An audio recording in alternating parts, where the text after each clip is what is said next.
The Lift & Co. Cannabis Expo returns to the Metro Toronto Convention Centre, November 18th to the 21st. Discover and learn about all things cannabis. Get your tickets at liftexpo.ca. Must be 19 plus to enter and attend.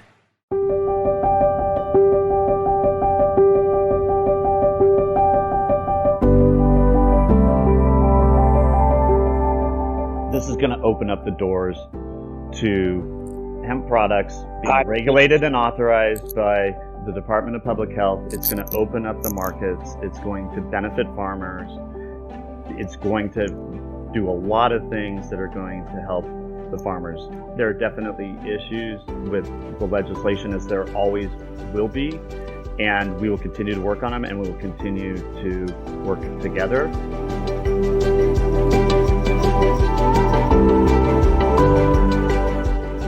Welcome to the Miracle Plant Podcast, the show that inspires, promotes, and gives you a daily dose of inspiration from the people who have used cannabis to change their lives in extraordinary ways. Here's your host, Justin Benton. Welcome back, everybody, to the Miracle Plant Podcast, where we talk about this miracle plant with so many names and how it helps people in so many extraordinary ways. Today, we have a very special guest. Last week, it was Dr. William Courtney. This week, we have the one and only Patrick Goggin, the lead counsel for the California Hemp Council. And he has been behind the scenes working with Politico and everybody up there in Sacramento to finally get a CBD hemp bill passed in California ever since the Public Health Department came out with their frequently asked questions 3 years ago, saying CBD could not be in food in the state of California. And I've been on the California Hemp Council with Patrick, seen the work, been there in Sacramento, watched the bills being written, have stood up in the California Senate and testified on behalf of this, on behalf of the hemp farmers, on behalf of the folks in the hemp industry. And we've come a long way, and we have until August 31st of 2021 to get everything ironed out. And we're going to bring Patrick Goggin's interview on that we had earlier this week, with some Q&A that's pretty heated, and there were some heated conversations after this interview as well we'll get into. But just happy to have everybody here, and we've got Dan and Janet and LaTara and some audience folks on here, and we'll bring some Q&A afterwards if you guys want to come up for questions and comments. But does anyone have anything to add in before we play the interview? Let's get it. All right, with no further ado, Dan, you ready to fire up that interview, and let's crank the volume up so everyone can hear it. And this is Patrick Goggin, who is he has his own practice. He's the absolute leading hemp California attorney for any questions you have. He leaves his email at the end of the interview, and we'll have it in the podcast notes if you're listening to this on the podcast. So yeah, let's do it, Dan. Let's play that interview.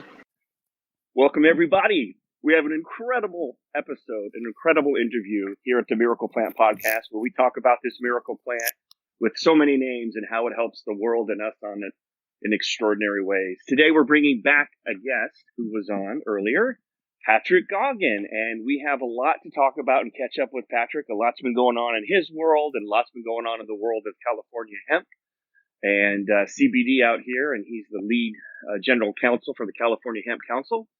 And he can help explain where we are and if we're going to be able to cross the finish line this year on getting AB 45 passed out here in California.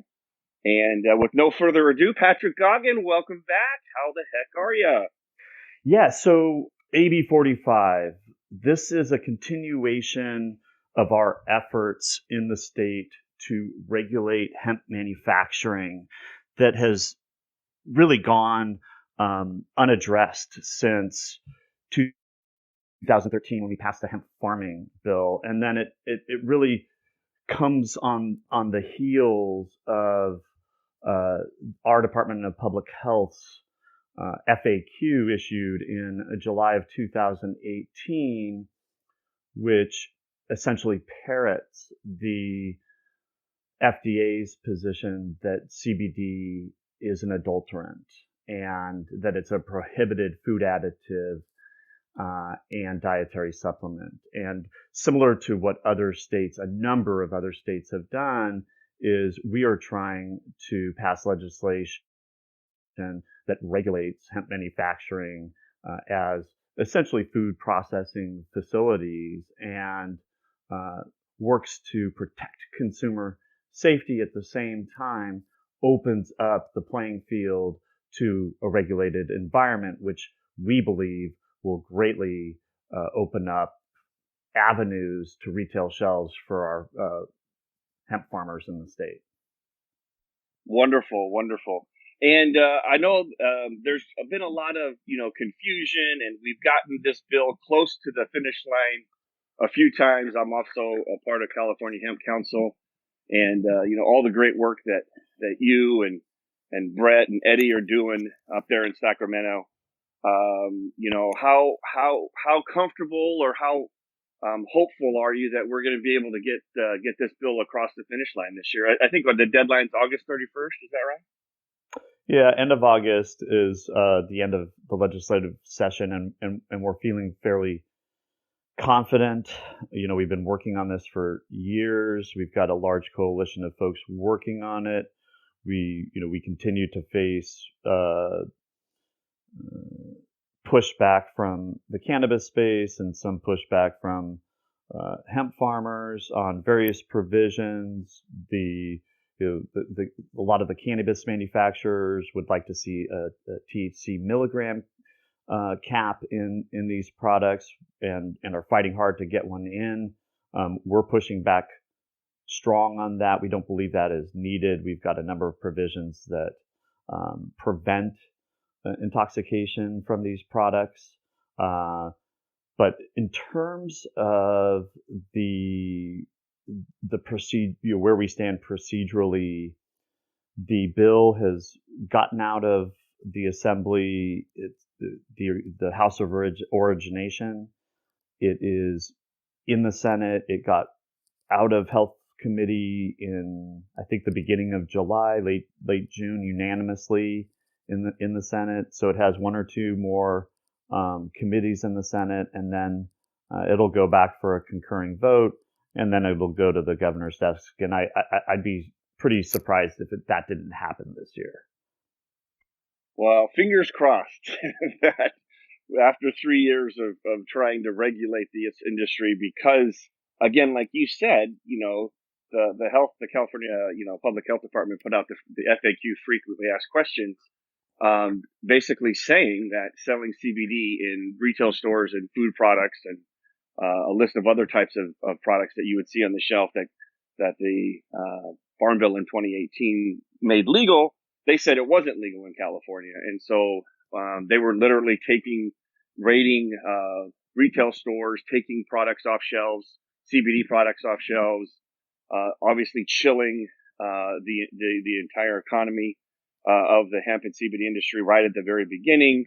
There was all kinds of pushback from people not knowing what they could do or couldn't do.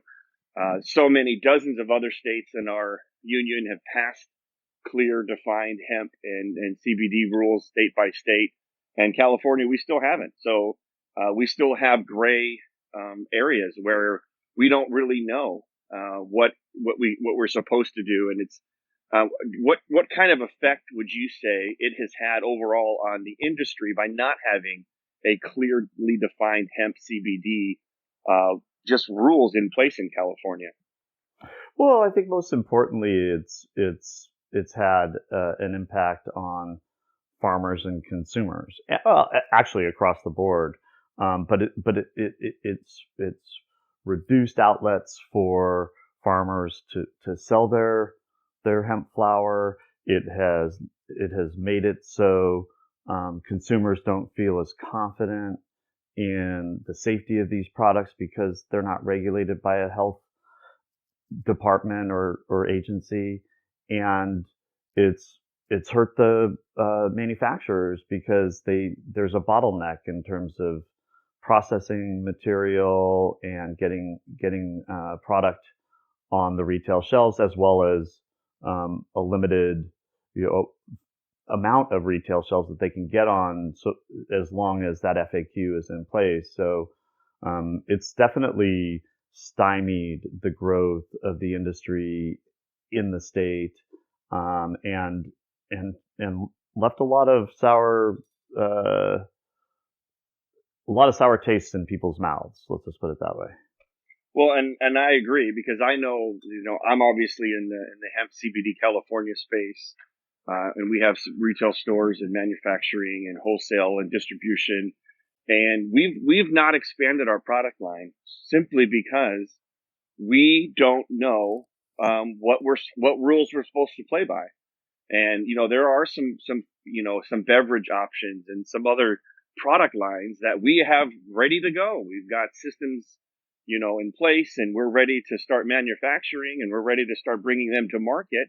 But it doesn't make fiscal sense to me to invest a ton of money in a product line and a manufacturing process if all the rules could change tomorrow or August 31st. And at the end of the day, I could invest all this money and have the products taken off the shelf. So I know personally, from personal experience, by not having something that's clear cut, this is how you proceed in a fair and legal way, it has certainly slowed us down. So I'm looking forward to having something pass.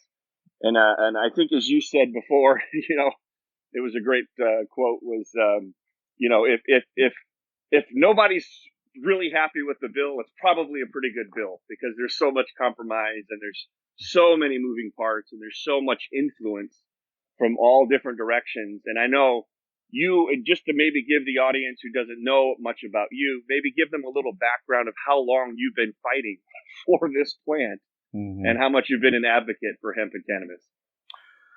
Yeah, well, in California, I've been advocating for the hemp legislation going back to 2005. Prior to that, I had early on in my legal careers that I got licensed in '96. I got into the law for environmental reasons, and I practiced. We did some Clean Water Act cases and some toxic torts challenges in the state, and I found that I needed a focus, and so early on I decided to focus on hemp, and I, at the time, in the late '90s, got in touch with a great old hempster, Don Wirtschafter, who that was the beginning of the development of a number of relationships that led to being local counsel, co-counsel in the seminal HIA v. DEA cases in the early 2000s, when the DEA was attempting to ban hemp foods at the behest of the Office of National Drug Control Policy, actually under the Clinton administration. So it's been a couple decades of advocacy work here in the state and nationally. And one of the greatest lessons that I've learned over the years is that we end up facing setbacks along the path of progress, and when we bump up against those barriers, we don't accept defeat. We accept that we may have lost the battle, but we have yet to lose the war, and we are going to win this war of policy change. It just takes time. And the most important skill or aspect of our personalities that we can employ right now is patience, endurance, and fortitude. Love it, brother. Love it. Love it. Well, I personally want to thank you for all the hard work that you've done. I know I've seen it. I've been there behind the scenes and behind closed doors and seen the struggles and the fights and the conversations and the miles that you've driven around the state to meet with different institutions and organizations on both sides of the arguments, and watched you diligently figure out a way to find something that we can actually get signed so we can have some legislation, some regulation, just some legal way for us to proceed forward so California can just make it very clear to both the consumers and the folks on the business side, how do we proceed without worrying about agents coming in and taking our products off the shelves. And again, this was all really started by them, those that put out those frequently asked questions saying that CBD was not legal for retail sale in food and things of that nature. So definitely so happy that all the wonderful work that you've done. And I know that you maybe don't get all the credit just yet, but a lot of people who know behind the scenes know that you're the one, and working up with the California Hemp Council in Sacramento. We're the ones that are putting the money where their mouth is and putting the hours and sleepless nights to get a bill across the finish line. So I just wanted to acknowledge you and thank you for all that work. Yeah, I mean, look, I appreciate that, and you've been a great part of this team effort, and that's what this is, and that's how we operate. We operate as a team, a coalition, one that welcomes in discussion and disagreement, but we're going to continue to deliberate to get to a point of how we can move forward.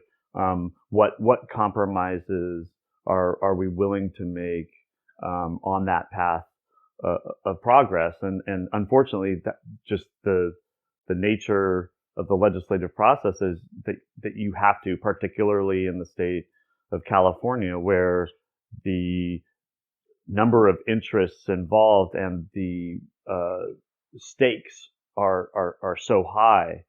We've got an incredibly well-funded cannabis industry in this state, and certain elements of it are working to very much protect its turf, and it is more well-funded and more well represented in Sacramento, and while we and I actually do work in that space as well, we're working to find that common ground where that hemp can exist in normal retail. Cannabis has its lane, and then there will be all the while we're working towards an integration where hemp can be used as an ingredient by cannabis manufacturers and can go on to cannabis retail shelves. I do have a question about that, Patrick, because I mean, and forgive me, it's been a while since I've really followed super closely with the AB 45 saga. I've just been farming. I'm like here in the greenhouse spraying and watering plants. Like I don't even have my own spray team. But one of the concerns that I've heard is that the latest iteration of the bill redefines industrial hemp as cannabis hemp. Does that mean that in the future, like all hemp products could be regulated by the Bureau of Cannabis Control, or that they could have input over, say, how fiber is processed? Or can you clarify that then? That's not true. There's nothing in the bill that redefines hemp as cannabis hemp. It's all hemp and industrial hemp, and it's defined federally, as you know. It's defined in the state, and in terms of the integration, we're talking about cannabinoids and the use of flowers. We're not talking about the Bureau or the DCC, the Department of Cannabis Control coming in and regulating the farming of hemp. And in fact, the hemp manufacturing under the bill is completely separate and apart from anything to do with cannabis. It has its own regulatory structure, and hemp manufacturing will be regulated as normal food processing facilities. So the notion that this is all becoming hemp is becoming, regulated by the cannabis regulators is just not true, and it's ill-informed. What we're trying to do though is have some integration occur so that hemp can get into the cannabis space. And so just to clarify, the integration you're talking about is so that hemp-derived cannabinoid products, CBD, etc., can be sold in like BCC licensed dispensaries, or basically their retail kind of market that they've etched out and kind of created separate from the regular retail markets that we're all used to here in California. But what does that kind of come with? Does that mean that farmers will have to register with the BCC, or that those manufacturers will have to register with the BCC? Like what? Well, I'm sure the cannabis people won't like that, because they will feel like all these licenses and really expensive costs they've incurred over the year to get into that specialized zone will be less valuable. Let me clarify that's an objective we have. We do not. It's not yet a part of this legislation, and I think the questions you bring up are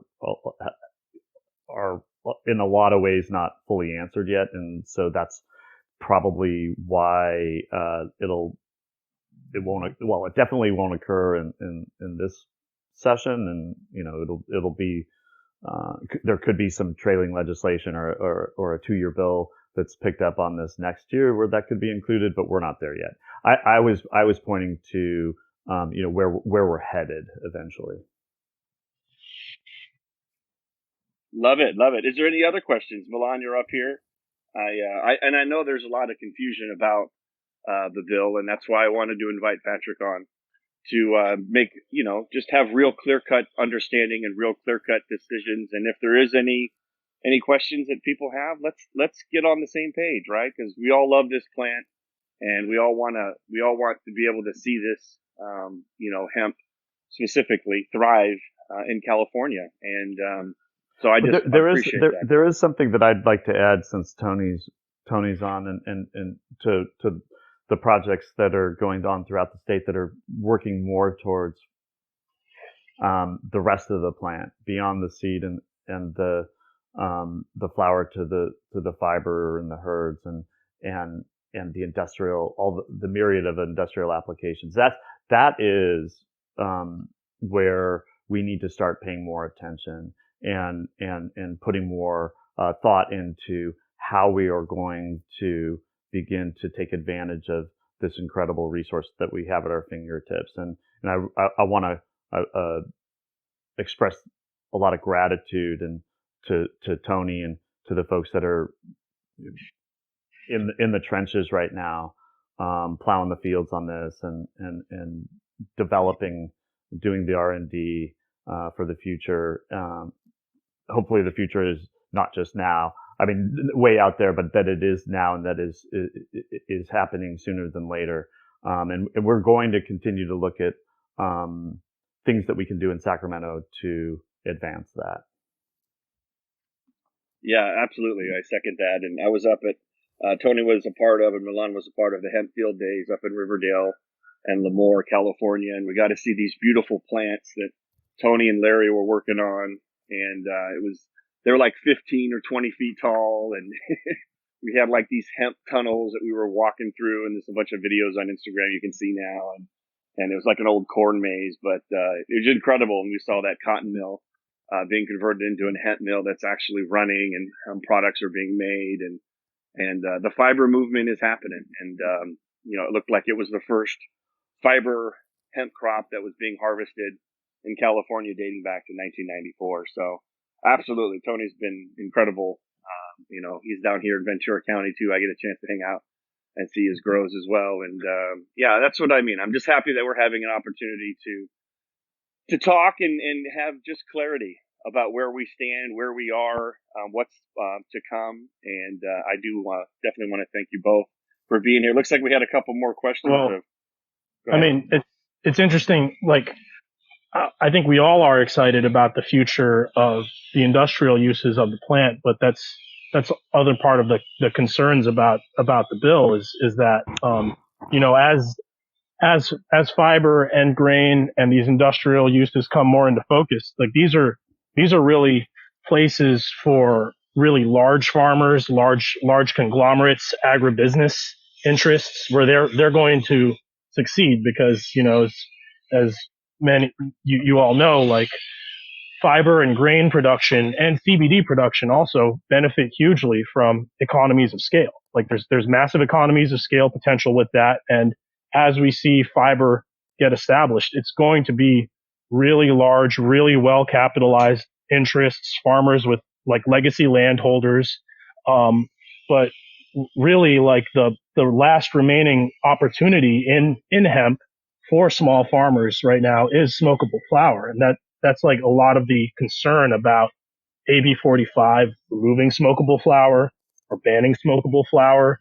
And I just wonder if that's something that you guys have received a lot of interest from small farmers about, because, the economies of scale that apply to fiber, to grain, to CBD extraction don't really apply to smokable flower production. It is a craft product where small farmers, with a lot of horticultural intensity have an advantage and can produce, a high quality crop.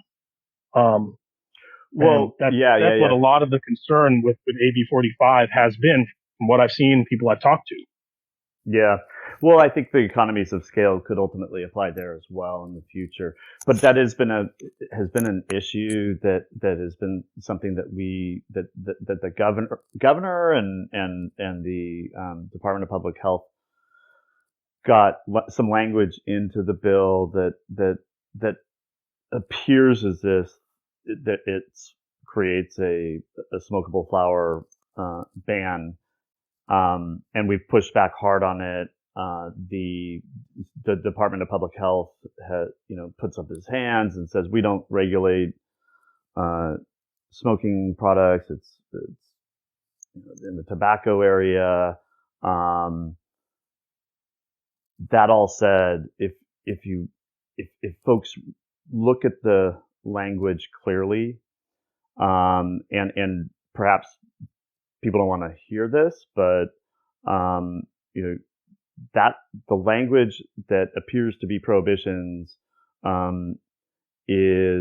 just has issues with it, and if it passes as it is, the way we read it is that it's not going to be an outright prohibition, and that it creates there are openings in there.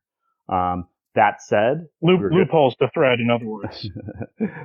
That's right. There's a lot of vagueness. Like the established Agricultural Research Institute, maybe? There's vagueness and ambiguity, and at this juncture, we're fine with if there's going to be some language and not language that we would like to see in there, that we're not going to die on the sword.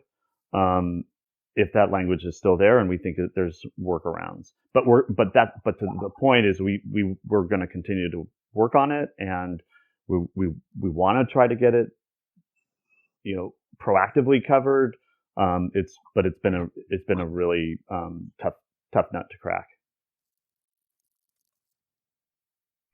Love it. Wade, you're on stage. Did you have a question or a comment for Patrick? No, just soaking it all up. I'm driving back down to grab some more stuff to bring back up to the hemp gin there in Riverdale. Yeah, that's very awesome, interesting. brother. I just want to make a quick comment. I was following a little bit about what Texas is doing, and it looks like they're going to ban hemp farming, at least for smokable flower. And so that means you can sell smokable flower into Texas, but Texans won't be able to grow it and sell it. What's your opinion on that, and what do you think the reality of that happening here in California is? It would be pretty difficult to grow really high quality smokable flower in Texas, at least from what I've heard about the climate and such. But I don't know. I'm not a farmer in Texas. Well, the Texas provision, I don't know exactly where it's at in court, but there was an injunction placed on their prohibition based on the way it was languaged, and because it interfered with interstate transportation, and so that, I guess they're going to try to work on those issues, and apparently the way it's languaged or structured right now, that it's odd that non-Texas hemp could be sold in the state. It's kind of an opposite of an equal protection argument, which is quite phenomenal. But that's what we see in the hemp space, is that things are not always commonsensical, and that they evolve in strange ways. I think in California, this issue is largely going to be,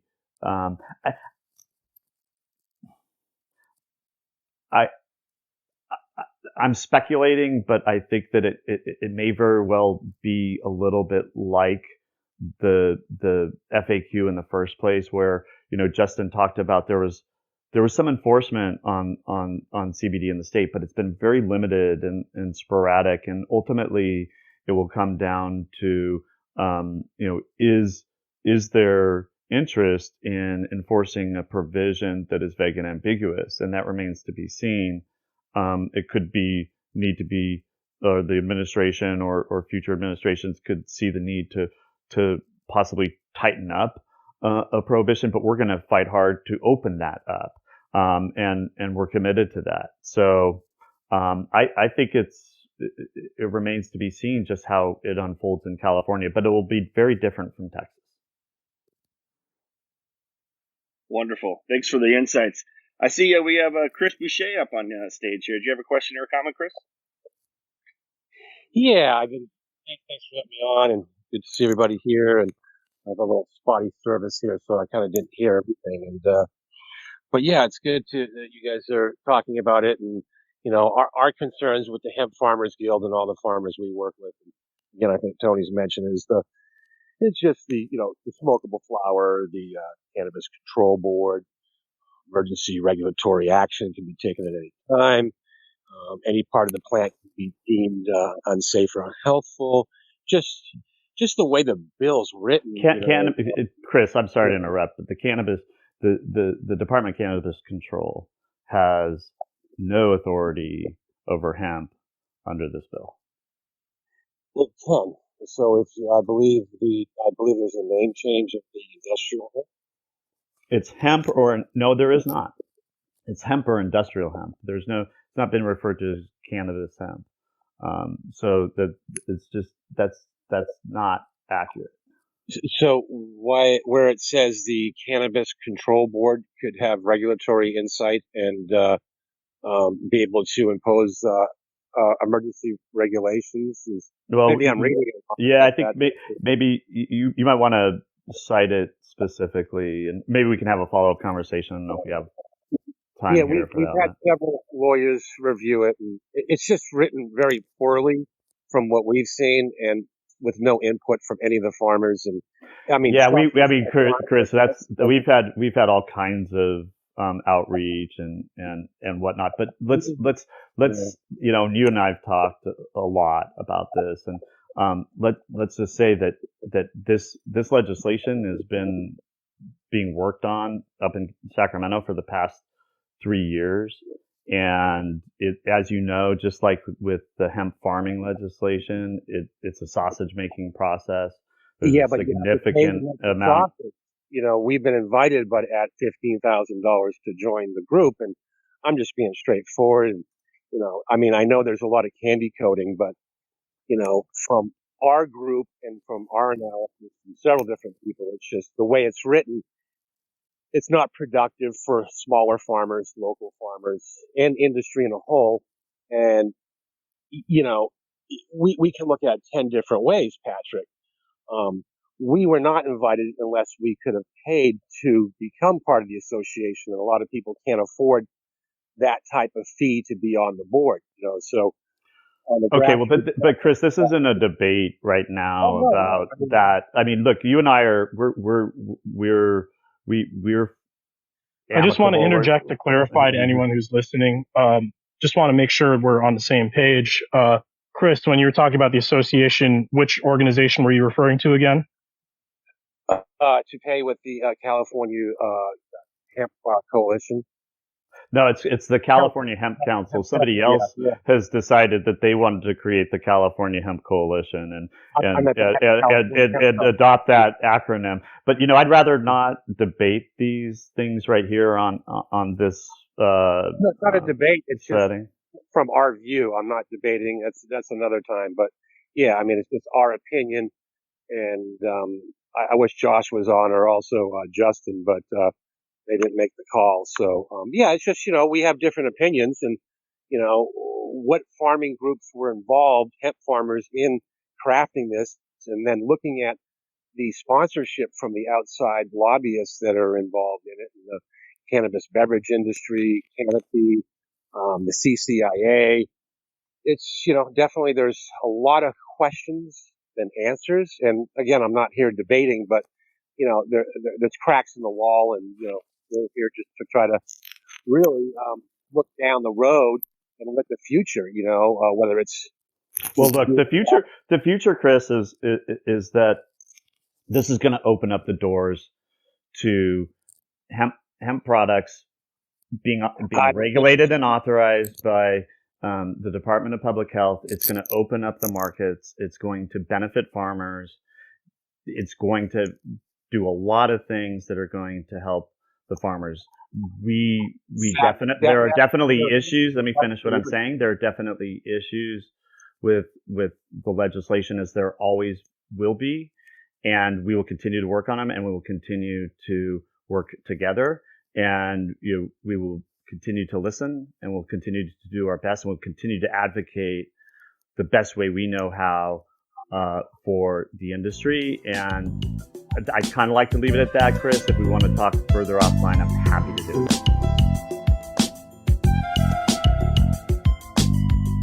We can continue to agree to disagree, and that's fair for me. And I do appreciate the work you do, but at the same. This is the sound cannabis companies hear when they try to place an ad on Facebook, Twitter, or Google. The tech overlords' arbitrary discrimination against our industry is unfair. But until they change their restraint of trade policies, we need an alternative way to share our message with our customers. Cannabis podcasts are one of the last advertising platforms not controlled by tech monopolies. And for as low as $9.99 a week, cannabis companies have the freedom to play their uncensored commercials to customers around the world. Don't let tech bosses dictate how you run your business.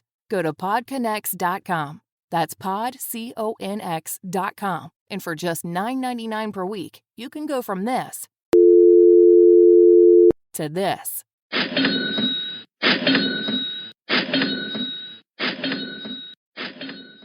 Time, there's just way too many cracks in this legislation to be helpful, and leaving a lot of the farmers out of this negotiation.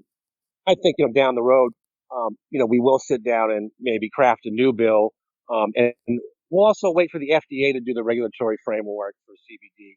With the state doing it, I think it sounds great, and it is good for definitely distributors and manufacturers. There's no question about it. I'm not saying the entire bill is bad, but for sure, there's definitely cracks in it, and to have trust and blind faith, in government policy, and especially in legislation, is a slippery slope, and getting 2/3 majority here, it just kind of really dissolves the the Amendment 64, kind of the power of that voter initiative where hemp was actually ushered in the state. So, there's definitely opinions, and we disagree. Well, hemp was actually ushered in 2013, and 64 actually it helped to bolster it. But again, you got to get your voice at the table and participate. And that everything, all legislative activity requires participation and getting. How much is the membership of the California Hemp Council? You can get in. I'm on the California Hemp Council. There's a couple of ways that you can get involved. You mentioned a $15,000 to be on the board. Yeah, you can also get in as a junior associate for as little as $2,000 a month. No, we're talking a year. Wait, hold on a second. We're talking a year, and it's there's something called the U.S. Hemp Roundtable that charges a hell of a lot more, and the idea here is that hemp needs a well-funded body in Sacramento advocating and fighting on its behalf, and there is no other organization fighting that's funded, that's maintaining a lobbyist, that's working hard in the trenches at the center of the negotiations. That's a reality. That's what's needed, and that's what's needed to push legislation. And again, we will happily continue the conversations, and our sleeves are rolled up. We are not fly-by-nighters. We will continue through this session, just as we've continued through for the past 12 sessions, and we will continue into the future for the next 12 sessions. We've been here. We've passed. We are the folks that helped pass the hemp farming legislation in the state, and we're the folks that continue to have a presence in Sacramento on this and are fighting as hard as possible on hemp's behalf. Yeah, and I just want to again acknowledge Patrick for all the hard work that he's done. California Hemp Council that I've been a part of, that was formed when the frequently asked questions came out. You can get on for as little as $2,000 a year. If you break that down monthly, you're looking at like $150. And it's a pay to play. You were talking about well-funded, like Chris was saying, there are well-funded industries out there that do not want that see hemp and CBD as a threat to their market share. So, it is one of those things where you can hire your own lobbyist and spend tens of thousands of dollars, as other companies have done on the hemp side and the cannabis side. We do have the California Hemp Council for people to be included and actually see the verbiage as it comes out and get, monthly updates on where we stand on certain bills with California and hemp. So again, if you are interested, reach out to myself or Patrick about the California Hemp Council. But again, I did want to, and I just want to make sure everyone knows, again, if it wasn't for Patrick and California Hemp Council, I don't know where we would be, because you should have seen the stuff that was on the bill before we started fighting and knocking and redlining things out of there. And I know there's a lot of interest, and there's a lot of passion, and there's a lot at stake. And I'm just telling you that I put my money on Patrick and what he's done. And as long as we keep having these discussions, and Patrick's totally open to it, having these discussions in clarity and input, and I've seen it firsthand. So Patrick, I don't want to keep you too much longer. There's something I want to clarify. It's not about me. I'm representative of an effort, a larger effort. I'm a part of that effort. It is not me. It is far beyond me, and it's in the name of the plant. It's in the name of the farmers. It's in the name of the industry, and it's in the name of the environment, most importantly. And that's what I'd like to leave us with is that yes, we will have our disagreements. Chris and I have been disagreeing till the dogs come home since 2005 on things, but here we are continuing to collaborate and continuing to work hard and push forward our beliefs passionately, and for that I think there's a lot of mutual respect, but we're going to continue to do it, and we're going to continue to do it in the name of the plant, and in an effort during a time when our planet historically and evolutionarily and humanity's evolution is facing so much in the face of challenges and our future, and what does life look like in on the planet, in California in particular. It is not a good-looking prospect right now, and hopefully hemp can play a role in mitigating that. Absolutely, brother. Well spoken. Well, I do want to thank everybody for coming on stage. Patrick's a busy man. He's got to get back to doing his thing and helping this plant see the day of light and having its day in court, if you will. So thank you so much, everyone, for joining us. Thank you, Patrick, so much. If someone wants to get a hold of you, Patrick, what's the best way for them to get a hold of you? I can be reached at pdgogginlaw@gmail.com. Best place to get me, or through Justin. All right. Well, thanks so much for coming on. This is going to be on the Miracle Plant podcast for you to listen back to again, which can be found anywhere you find your podcast. So make sure that everybody gets a chance to second that. And let's continue to have these discussions. Let's continue to talk with each other. Let's remember that we're in this together. We're on the hemp side of the fence, and we're all trying to figure out the best thing that we can do to actually get the best thing going forward. And sometimes it's incremental and baby steps. So once again, everybody, thanks for coming on, listening to Patrick. And any questions, feel free to reach out to me. You can reach out to me on Instagram, or you can reach out to me on the back channels here on Clubhouse. So thank you, everybody, for joining, and we'll see you next week. Well, there we have it. Some great debate, some great conversation.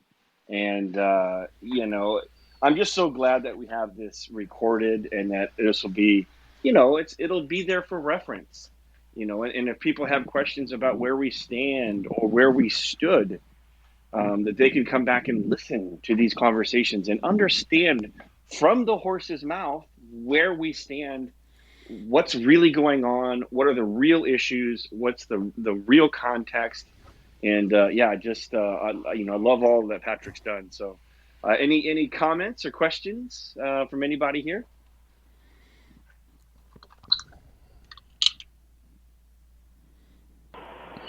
I'd like to say I really like Patrick's optimism that the bill will be passed this August. He seems pretty confident. Yeah, that's definitely a positive. Patrick is, he's right in the middle of it, and he keeps an optimistic approach to this whole thing. I think you got to be an optimist to be in the cannabis hemp arena, because there's just so much that you won't come up against, and so many of us have had our lives or the loved ones of our family or friends affected in such a profound way by this plant that it gives us that extra spark to keep fighting, and knowing that you're doing what's right for the world and what's right for humanity. And it kind of gives us that extra fuel to keep fighting, because honestly, if this was just about corn, I don't think we'd be fighting this hard.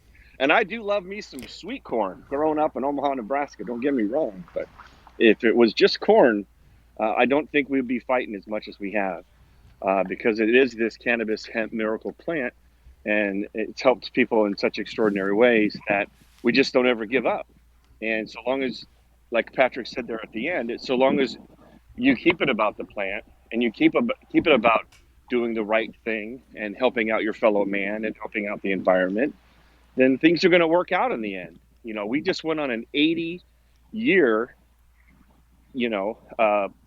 total off-ramp of the plant. This access to research and access to the medicinal sides, even access to the protein and the food and the shelter and the textiles and the clothing and paper. That's all been basically the only thing that before 2014, the only place you could get hemp products and hemp seeds were from other countries. So we totally took a detour the last 80 years, but the good news is we're here, and we're fighting the good fight, and we're on the forefront. People can look back 50 years from now or 100 years from now and say, this is what great work these people did. Thank God that they fought the good fight, and they fought off the big pharmas, and they fought off the people that were just interested in the money. So just super excited about that. Did you have any questions from the audience? Feel free to raise your hand and come up, and you can ask a question or a comment on the California Hemp Bill AB 45. Dan, did you have any insights or comments or questions? I just really enjoy listening to Patrick Goggin. Even though I know not everyone doesn't agree with him, the guy's heart's in the right place. You can just tell he is so passionate. He wants to do the right thing. He wants to make this right for everybody, and you can just feel that. And the other interview you did with him, it came out even more. He's a true soldier for what we're doing, and I don't want anyone to lose faith in him, because I think he's doing the best he can do with the cards he's dealt.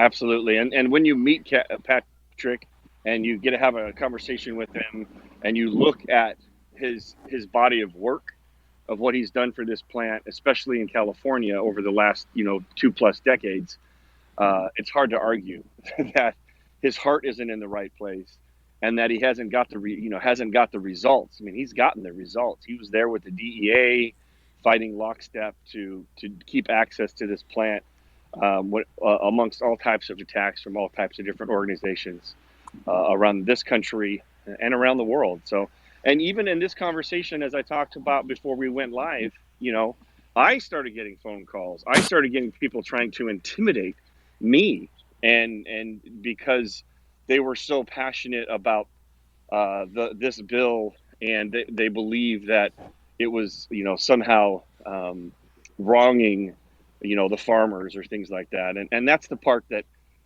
that we have to just settle down. And if we want to make change, then be a part of the process, like Patrick talked about on here.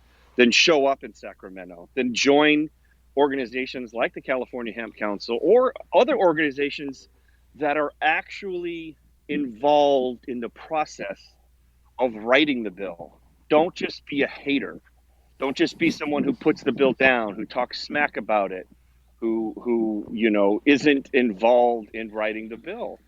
If you haven't put skin in the game, then you're not in the game. And so, we talked about on here that there's access to the California Hemp Council for as little as $2,000 a year, which is like $150 a month. And we are literally in negotiations, in conversations with hired lobbyists in Sacramento, California, helping write the laws, helping, go back and forth with some of the things that they put in there. And one of the things that was on the original bill that they wanted to pass last year was that California hemp couldn't leave the state. And there was all kinds of crazy things that they wanted to put in there. People under the age of 18 couldn't use it. I mean, just like crazy stuff. And so those things all got taken, they got redlined and taken out by Patrick and others on the California Hemp Council. And unfortunately, those that are against the bill were talking about those points as if they were still in the bill, because either nefariously or because they weren't educated about that version of the bill was the first draft from what other interests wanted, and because they weren't involved in the actual negotiations and the actual conversations, they didn't realize that stuff had been thrown out months ago. So again, there's no one's ever going to agree on anything. I don't think if we looked up at the sky, I'm pretty sure people would argue that it's blue. But again, if you're here for the right reasons and you want to see what and you want to advance this plan and have it access to more people, and help clean up this world and environment, then just get involved with organizations that are a part of the solution. And that would be my advice on that. So with that, any final comments or anything else before we wrap up? I always want to say something. We talked before the podcast about when you do not pass this bill, it continues in this massive state to leave things unregulated. And that's why we have a lot of CBD that doesn't work well, shall I say, from some unusual places people buy it. And so they think CBD itself doesn't work. And then I mentioned too, so Dr. Phil apparently this week had a show with his doctors on it, using really old research from a long time ago that some people had sampled like 60 types of CBD from companies Some of it they got like at smoke shops and gas stations or whatever, and they found it didn't meet what it said on the label. And they made it into a huge overblown thing saying that CBD is harmful, it's totally unregulated, it's got poisons in it that will make you sick. And this is going out over the airways to the millions of his listeners. And then it's really hard to control that if we don't get a basic bill passed. And so to me, that it's really, really desperate times really to save the quality of the CBD and have people trust CBD and have people recognize its health benefits. And the final comment is I really enjoyed that Patrick is an environmental lawyer, and his overall point, besides getting the CBD and the hemp bills and everything passed, is the environment. And Justin, you need to repeat your famous statement from Jack O'Rear. I think it's a great way to close the show today. Well, from the book, The Emperor Wears No Clothes, that he released, 30 some odd years ago, about hemp activism and cannabis activism, he said, hemp may not save the world, but it's the only thing that can. And because of its so many uses, because it literally cleans the soil from the heavy metals and the toxins, because it cleans the air, and there's going to be a huge opportunity for farmers for carbon sequestering tax credits. I've been reading more and more articles on it. It's coming. There's going to be an amazing opportunity for U.S. manufacturing jobs for people to make products out of hemp, like you heard on the guy Wade that was bringing up hemp material to go through a hemp gin so that they could refine the hemp stalks into a usable material to make plastic, to make wood, to make clothing, to make paper. That is a renewable energy source. It is a renewable, sustainable product that can be grown every 3 to 4 months throughout the year. It will literally clean up the terpenes will be released into the air and clean up the air that we breathe and the greenhouse gases. Like I said, the quote is so poignant and so brilliant. And my belief on top of that is, I believe since, growing up again in the Midwest, we had what was feral hemp, which is wild hemp, which we call ditchweed, because every ditch you drove by, you saw hemp growing. And whether or not we get behind planting this plant and letting it grow and just letting it clean the earth and clean up our mistakes and letting us process it and make, all these different products that we can make or medicine that we can make out of it, either we get behind this plant, because I think pretty much anybody who's really got their eyes open knows we are at the bottom of the 9th inning here, and there's 2 outs. And yes, we could still hit a grand slam. We can still have a miracle finish like they had on the Field of Dreams baseball the other night. But we have to start getting in step real quick here, because, there's just so many reports that are coming out that, the earth is, the temperatures are heating up, the waters of the oceans rising, all of these things are happening. And if we don't stop that process, if we don't reverse what we've done, then we're going to get past that point of no return. And, future generations are going to look back and be like, what did you do? You could have changed. You could have done something about it, but you didn't. And now we have, an almost uninhibitable planet, from growing food sources and from temperatures and all of those kinds of things. And like I said, either we get behind this plant and it will help be a part of the solution, a big part of the solution with other things like renewable energy, or we don't.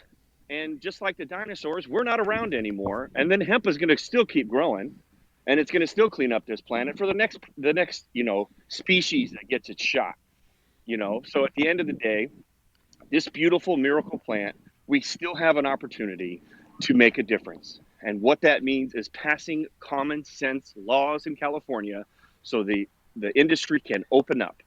And we are the 5th largest GDP in the world. California is the 5th largest GDP in the world, the 5th largest economy in the world. It's the largest agricultural producer of products in the world. So once we get this opened up, and hopefully by August 31st, we will get this bill passed, we can start to make huge strides in reversing all the damage that we've done, helping clean up the soil, helping other crops grow, helping, use products like, biodegradable plastic bottles that can be, biodegraded back into the soil in 80 days. So just so excited to see what's here to come.